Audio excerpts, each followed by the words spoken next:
আমাদের ভয় নাই, পুলিশের ভয় নাই, দুর্ভিক্ষের ভয় নাই, ষড়যন্ত্রকারীদের ষড়যন্ত্রের ভয় নাই, গুলির ভয় নাই, ফাঁসির ভয় নাই, কোনো কিছুর ভয় নাই। ভয় করব কাকে?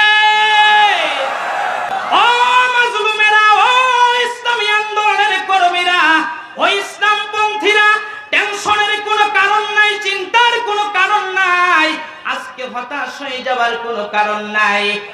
যেমনি ভাবে করে সূর্য অস্তমিত হয়ে যাবার পরে অন্ধকার যখন হয়ে যায়, তখন কিন্তু এটাও মনে রাখতে হয় খুব দ্রুত সূর্য আবার উদিত হয়। আজকে দুর্দিন, এই জন্য ভয় পাবেন না। রাতের বেলায় সেজদায় পড়ে চোখের পানি ছাড়েন, দিনের বেলা দাওয়াতে ময়দানে লাফিয়ে পড়েন। আল্লাহ বলে ভয় নাই, চিন্তা নাই, টেনশন নাই, আমি আল্লাহ তোমাদেরকে সাহায্য করব। আপনার যদি সংসার চালাইতে হয়, আপনার যদি পরিবার চালাইতে হয়, আপনার যদি দেশ চালাইতে হয়, আপনি যদি আল্লাহর গোলাম হন, আল্লাহর কোরআন দিয়ে আপনাকে চালাইতে হবে, না হয় মানুষ হিসাবে পৃথিবীতে বাঁচা সম্ভব নয়।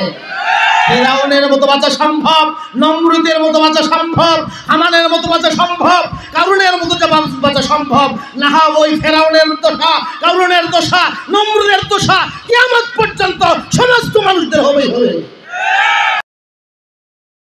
ইসলামের ক্ষতি করতে চাইলে ইসলামের ক্ষতি হবে না, কোরআনের ক্ষতি চাইলে কোরআনের ক্ষতি হবে না।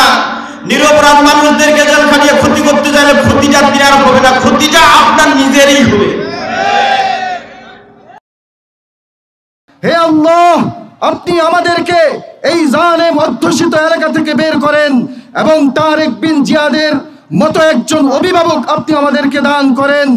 আমাদেরকে মোহাম্মদ বিন কাসেমের মতো একজন অভিভাবক দান করেন। আমাদেরকে মুসা বিন নুসাইরের মতো একজন শাসক দান করেন।